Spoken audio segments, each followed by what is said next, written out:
Ketika kalian tidak kritis menyikapinya, berarti kalian sedang memitoskan.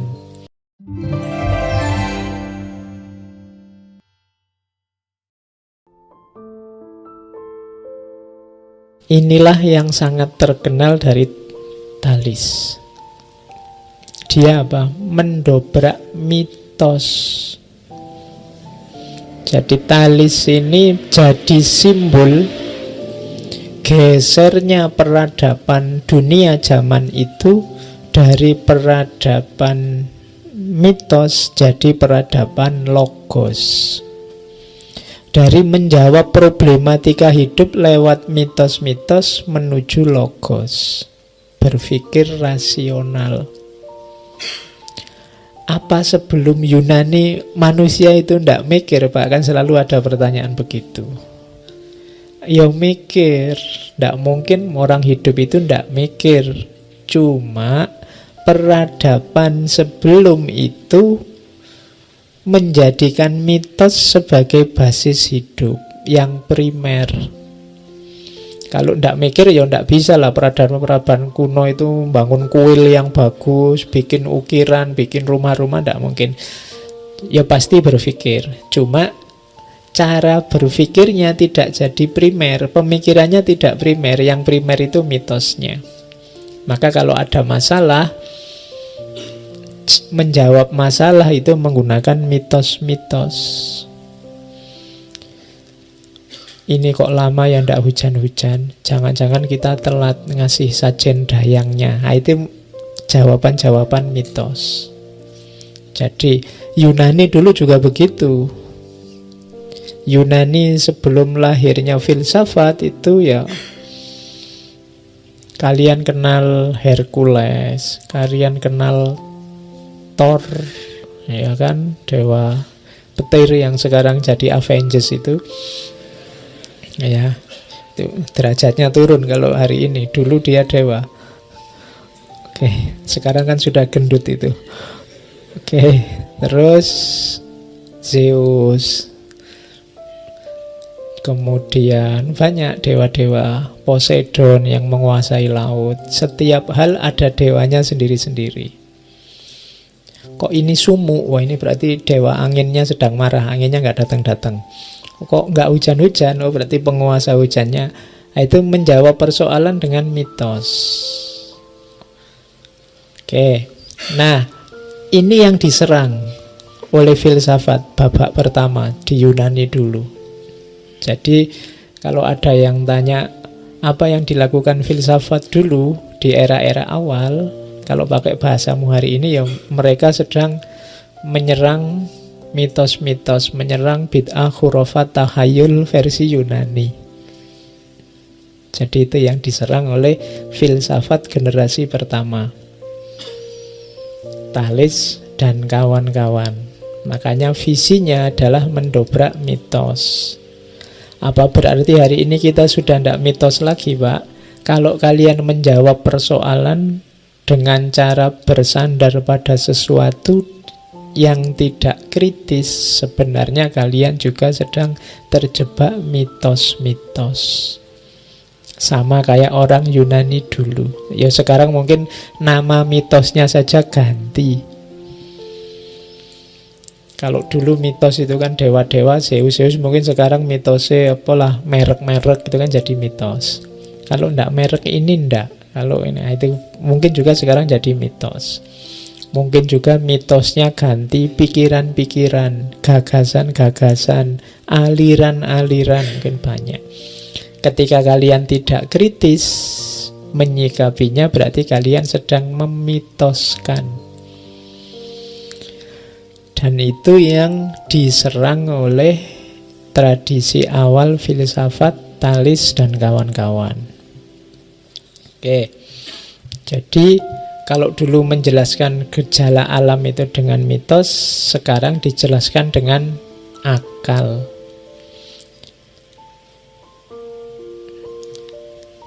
Terus, nah ini contohnya. Jadi Thales ini jalan-jalan kemana-mana, termasuk beliau sempat tinggal di Mesir. Beliau mengkritik, you don't need happy to make the Nile flood.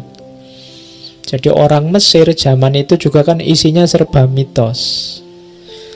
Ini kalimat dari Thales ini terkenal untuk orang biar geser dari mitos dewa-dewa. Kalian tidak butuh dewa Hapi. Hapi itu nama dewa yang menguasai sungai Nil, yang bagian mengalirkan air sungai ke sawah-sawahnya penduduk sekitar sehingga jadi subur. Kalau orang Mesir menjelaskannya, ya kalau kita sedang subur, air mengalir, nah itu berarti dewa Hapi sedang senang sama kita. Kalau tidak, ini dia harus dikasih persembahan, dikasih pengorbanan. Kadang-kadang pengorbanannya bisa orang. Jadi manusia yang dikorbankan di situ. Nah, Thales datang untuk menjelaskan, enggak begitu. Air datang atau tidak itu tidak tergantung dewa Hapi, tapi ada prosesnya. Air hujan, air laut, dan seterusnya. Jadi ini menggeser penjelasan dari mitos ke logos. Ketika orang sudah ngerti ilmunya, biasanya mitos bisa dijelaskan. Jadi itu contoh kalimat dari Thales. Ini juga contoh penjelasan Thales tentang gempa bumi. Orang Yunani menganggap gempa bumi itu kalau Zeus sedang marah. Jadi kalau gempa kecil-kecil itu mungkin Zeus cuma tersinggung dikit-dikit, itu aja. Kalau gempa besar berarti Zeus sedang marah besar. Nah, itu kayak mungkin logika ini kadang kita pakai, wah ini mungkin Tuhan sedang marah dengan kita kok banyak bencana. Itu logika itu dikritik oleh Thales. Meskipun Thales jawabannya juga masih absurd, masih tidak. Wong memang ilmu pengetahuan belum berkembang saat itu. Masih spekulasi. Katanya Thales, bumi ini itu adanya di atas air. Jadi kayak bayangkan ada ember, isinya air, terus di atasnya ada piring yang mengapung, kan? Makanya kayak gitulah. Bumi itu semacam itu. Kok ada gempa bumi berarti airnya pas ada ombaknya. Airnya pas goyang berarti kamu ikut goyang. Nah, itulah gempa bumi. Loh, ini jawaban ini mending. Kenapa pakai akal? Meskipun spekulasi, dibandingkan kamu jawabnya, oh ini dewanya sedang marah. Ya. Jadi contoh geser dari mitos ke logos. Oke, makanya jasa besarnya Thales, katanya Aristoteles ini yang mengkaji Thales. Bagi Thales, pertanyaan utamanya bukan apa yang kita tahu, tapi bagaimana kita mengetahuinya. Jadi kalau ingin geser dari mitos ke logos, yang pertama jadi kuncinya adalah tanyakan cara mengetahuinya bagaimana. Kadang-kadang benar salahnya sesuatu itu kuncinya justru di cara mengetahuinya ini, tidak di hasilnya. Jadi proses mengetahui menentukan. Jadi kalau kalian tiba-tiba ada orang share apa hari ini, pertama-tama tanyakanlah dari mana tulisan ini muncul. Itu kan cara mengetahui. Bukan pertama-tama apa isinya yang di-share padaku. Jadi, dan itu dicontohkan sejak zaman Thales. Kok hari ini kita malah mundurnya jauh. Kita kadang-kadang terjebak dengan ini. Lebih fokus pada apa yang ditulis daripada bagaimana caranya nulis. Apa yang diketahui dibandingkan bagaimana cara mengetahui. Karena cara mengetahui itu menentukan. Kadang-kadang hanya kebetulan. Terus kita anggap kebenaran. Ada jarak loh antara kebetulan dengan kebenaran. Kadang-kadang dicocok-cocokkan dan kita anggap memang cocok. Ada beda, dicocok-cocokkan dengan memang itu pasangannya yang cocok.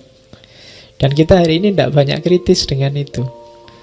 Pokoknya kalau mahasiswa ya kalau ada istilah-istilah keren udah mesti manut wis. Apalagi ditambahi tokoh-tokoh besar, wis kamu mesti manut juga.